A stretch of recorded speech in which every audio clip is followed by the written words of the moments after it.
Hi everyone, Narf here. I wanted to show off a little replay I have involving this Subterror deck I've been trying lately.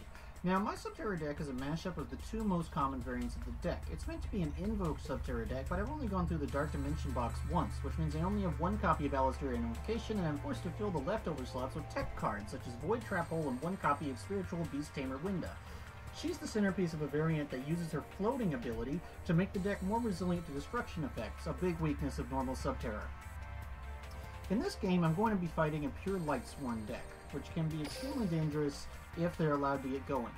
Thank you to the Black Sun as my opponent. My opponent is playing Yami Yugi, which usually means that they're using the generic ability skill Destiny Draw.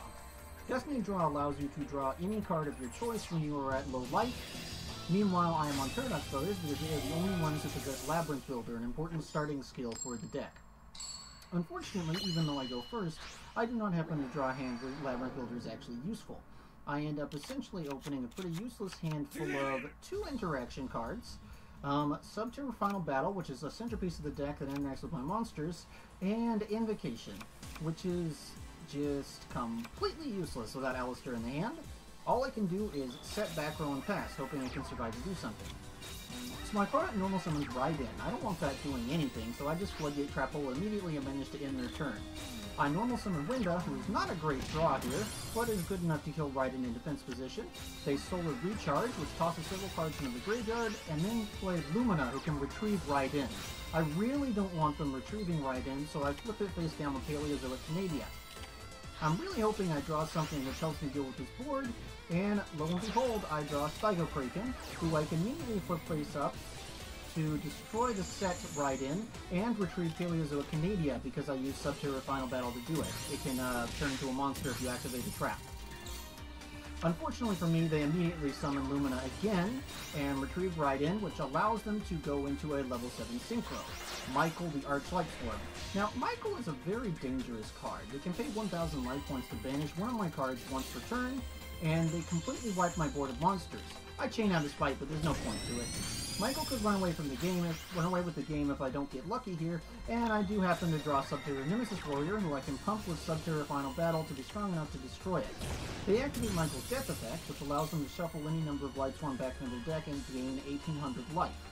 Then, they're going to summon a Lila here in a second. Lila is a weird card. If you activate a trap card or spell card, then she can chain to it and destroy a face-up spell trap. This would be really bad, except for the fact that I have 1,800 attackers. Now here, I'm going to attack in and try to go for a murder combo, essentially. And what you do here is, Nemesis Warrior, right, can tribute itself and one other monster you control, and then it can search up another Subterror Behemoth out of your deck, or just a normal Subterror, as long as their levels are higher. I make a mistake here by going for Subterror Umastrix, who is normally the better option because it has strong creature removal abilities and is a stronger monster. But unfortunately, in this scenario, there is no monster on my opponent's side of the board. Now, the normal trick you actually want to do here is flip it up with Subterror Final Battle, which immediately lets it go up and then retrieve a Nemesis Warrior thanks to his trigger. But I should have gotten Stygokraken, because Stygokraken could have destroyed their set card, which is the only card that could have affected me, unless they happen to have some sort of hand trap I wasn't paying attention to, like Sphere Karibo. So what happens is I flip up Umastrix, this retrieves a Nemesis Warrior, and I attack them with Umastrix to almost kill them.